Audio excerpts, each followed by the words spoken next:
I don't care how old you are, you wait to have sex if you're looking for a relationship. What are you looking for? I Yeah. completely agree. Sometimes you just want to get laid. So it's okay.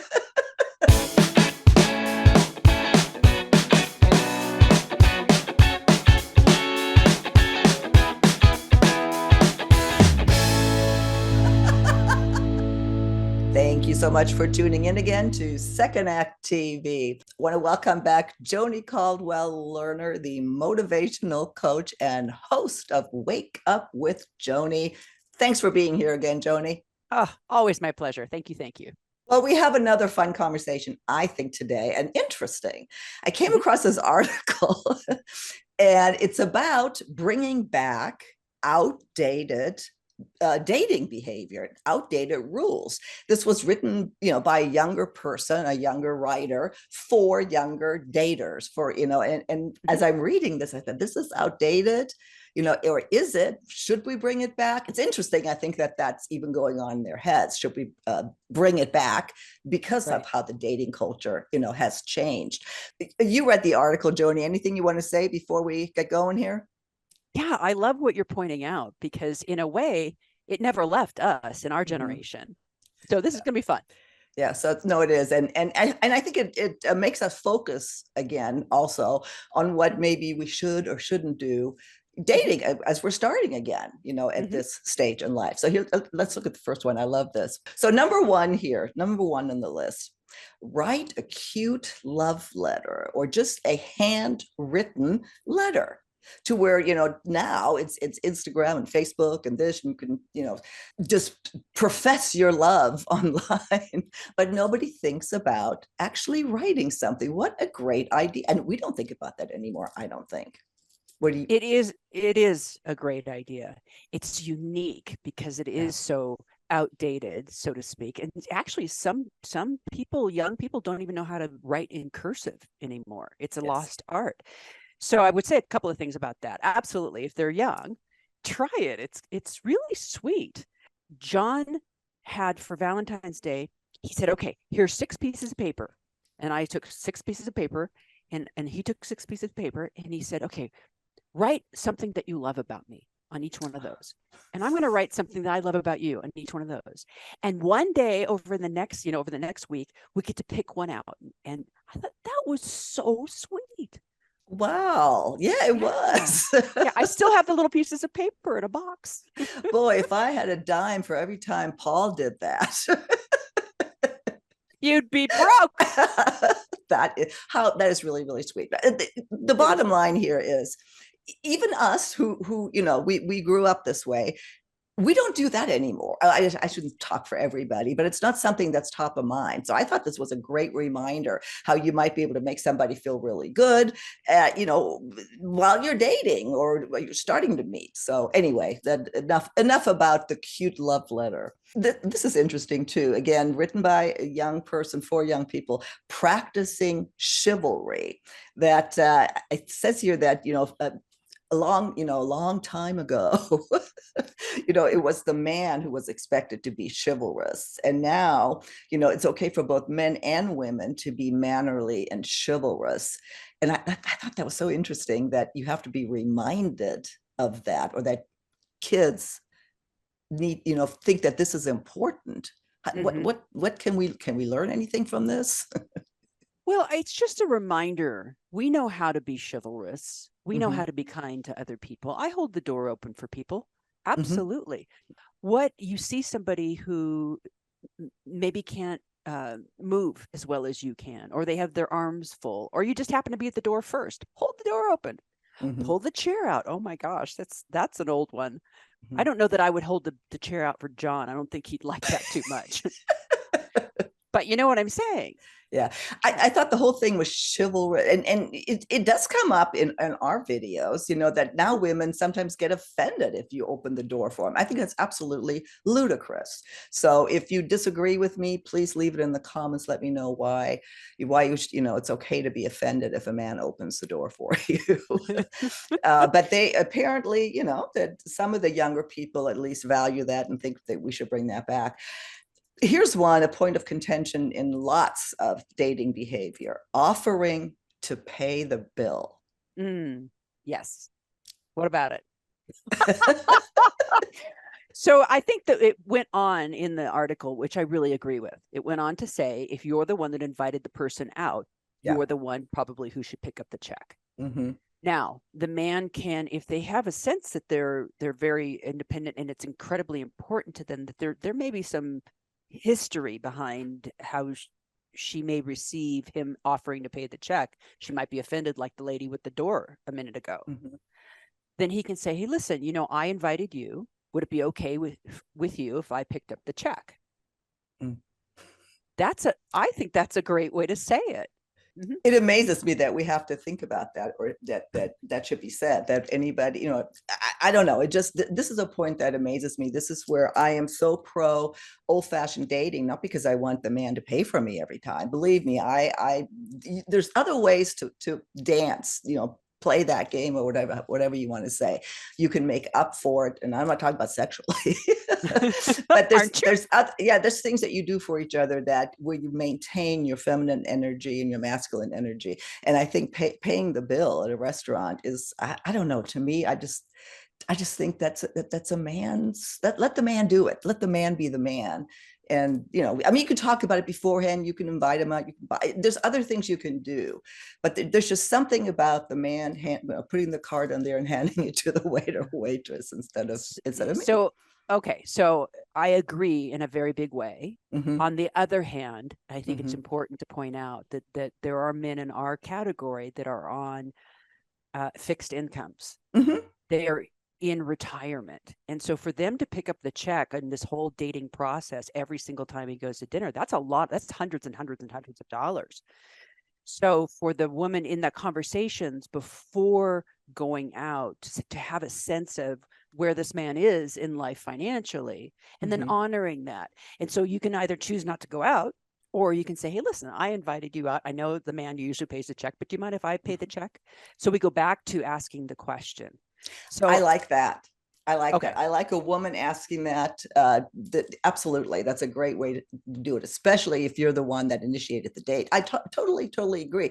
And to your point about this is very costly, I'm not suggesting, that you go to dinner on every first date, or it establishes the rest of the relationship. I think how that initial transaction on maybe the first couple of dates is handled, how you view each other. Agree with you. I agreed with everything that you said up to that, but I have become very sensitive through interacting with your people to that, the response to that. So I love that you brought that up. Totally there. And there's just this other piece. Yeah. Good, Joni. Thank you for pointing that out. This was interesting too. Taking the relationship slow. That's something that's considered old fashioned. I mean, do we just jump into relationships now? It's a reminder that we didn't have text, we didn't have email, to communicate. That apparently that kept more romance going early on or so, but that taking it slow is considered old fashioned, should come back. What do you think about that? Well, there are many layers to this, Mm-hmm. because the younger generations are not constrained in the same ways we were. We were told this is how things are. This is what and if you do this, you're a slut, and you're supposed to get married in your early 20s, or you're an old maid. I mean, it was all that. They don't have that anymore. They have a real awareness of who they are in the world. That's one layer. Two, social media, their brains are like instant gratification. Let's go. Not through no fault of their own. These since 2012, the smartphone has been in existence. So they do move faster than we did. And then we get to here's another layer, get to our generation. And, I'm working with quite a few of the Second Act TV viewers. Yeah. It's like John says, there's plenty of time and none to waste. Like, I don't want to take this slowly. I think I found my person. Right. I am, oh my God, I found my person. I have 20 years left. Let's get to it. Let's get started. Yeah. So all of that to say, I think you have to take it one situation at a time. But I will always tell you, I don't care how old you are, you wait to have sex if you're looking for a relationship. Yeah, you just have to know what you're, yeah, you have to What are know you what looking it for? is that, what are you looking for? I Yeah. completely agree with that. You know, sometimes you just want to get laid. I mean, that's it's okay. She said Ah, it. here's another one that we didn't well have, obviously, calling instead of texting. That, you know, and this is good advice actually for us, because we've done videos on this too. You know, not don't keep in text mode, but there's something about hearing someone's voice and getting on the phone as quickly as possible versus, you know, the big fat thumbs. Yes, because you know what? Uh, I think pheromones are released from the timbre of a voice, from the Mm-hmm. ambiance of a voice. I think it's a very sexy and sensual thing. You can say, "Hey," through text, "Hey, do you have a minute? I'd love to just connect uh, Mm-hmm. on the phone." Yeah. So now you've honored their time, but you're saying, "I want to connect by voice." Mm-hmm. And then and I think I've mentioned this before. I've have fun with texting. I'm really good at it. I'm charming and funny. John hates it. So he'd always Yeah. want to talk on the phone, and he always wanted to video chat. I'm like, okay, my hair's sticking up like pebbles right now. I am not getting on the video thing. I barely know you. You know, that's one thing that our generation could learn from the younger generation. They don't wear makeup half the time. Their hair's in a messy bun half the time. They Mm-hmm. are who they are authentically in terms of their The facade. presentation, that's interesting, that's Mm, really interesting. Yeah. mm. And that's something that men don't realize, really, that we're not always camera ready. No, but they are. That's really funny. Now this I thought was really interesting: introducing your date to your family. That really got me thinking. Now obviously, you know, you're not going to introduce our dates to, you know, our parents. But one, that's, I guess that's not done anymore, where yes we did, and that was okay, where now that would almost be a little creepy, you know, like Well, introducing your date to your parents. if you're young and you're Not your living at parents, but your home, family. Mm-hmm. right? If you're young and you're living at home, then of course you're introducing them to your parents. Mm-hmm. But if you're older, like are we? I don't remember how long it took for my daughter to meet John, and she still hasn't met the rest of his family. It just doesn't that we live in different states and that we're not trying to have a big partridge family or Yeah. something. I don't know if that's a good example or not, but that's not we didn't that wasn't the thing. Yeah. If they try to introduce them too quickly, that feels like a red flag to me. Yeah, exactly. We've talked about that so much. Yeah. And for us, I guess the big if is the kids, you know, and you don't introduce, especially to young kids, too soon. There's so many other issues with that. But I thought that whole point about introducing your day to the family, to start thinking about that again, what it was like, what it is now. I don't know, it brought back some interesting memories that absolutely do not apply anymore. I don't know how we can bring that back, or for that matter, if we should. I don't know that we should. I think it should be very organic. And I'd like to Mhm. say one thing that I think would be very important for anybody who's dating out there whose new partner has children in their early Mhm. 20s. Even though they're adults, they're still children. And Mhm. so they're going to have jealousy, and they're Yeah, not going to they may not voice it, or they may, but just right. be very sensitive to that dynamic, and actually research it. Mhm. Google it. How do I, I integrate with. think we have a video on that. I think I talked to Sandy, dating with adult children. Ooh, yeah, I'll link link to that. it. I'll link Beautiful. to it. Yeah. So Yeah. it's a great, yeah, great and important topic. Finally, we're starting to come to the end here. And I love this: buy a thoughtful gift. What a Mhm. great, you know, and this is not an expensive gift or anything, but something that maybe came up in a conversation. And, you know, well, like for example, I had some friends over, and this happened to be a woman friend of mine, but anybody that knows me knows that I love to drink wine. And Mhm. that's established very early on in any relationship with me. So here, I even have it here on my desk, you know, you Uh, use a wine stopper. That's that's adorable. adorable. What a thoughtful gift. Yes. Yeah, and it's very and you thoughtful. can do that if you pay attention, what, especially if you can make them laugh as well, like Mhm. with this. Mhm. But if you just pay attention to what they like, don't like, you just, if there's something cute that you can get, again, thoughtful, you're thinking, what would make this person, what would touch this person? It doesn't have to be Yes. funny, but what would be touching? What a great Yeah. idea. Don't bring a gift to the first date. No. Probably not the second or third. But yes, I love the way you phrase that. Listen to them and see what matters to them. And then you could buy like I'm a huge coffee drinker. You get me a giant coffee mug, I will love you for life. I love crystals. From my other background, crystals are everywhere. I never have enough crystals. You bring me a little crystal, $2. Yes. But it's an exchange of energy. And Deepak Chopra once wrote, when you go over to somebody's house, always bring an exchange of energy. Even if you pick a rose off their bush on the way in, that counts.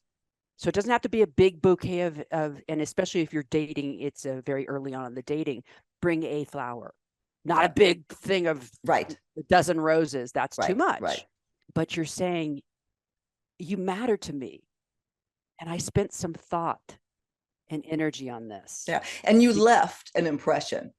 Yes, I like you that. left an impression, hopefully a favorable one. Well, this was fun because it gets you thinking again about where we are today, how this applies, any nuggets here that we can, take to heart. And I think there are.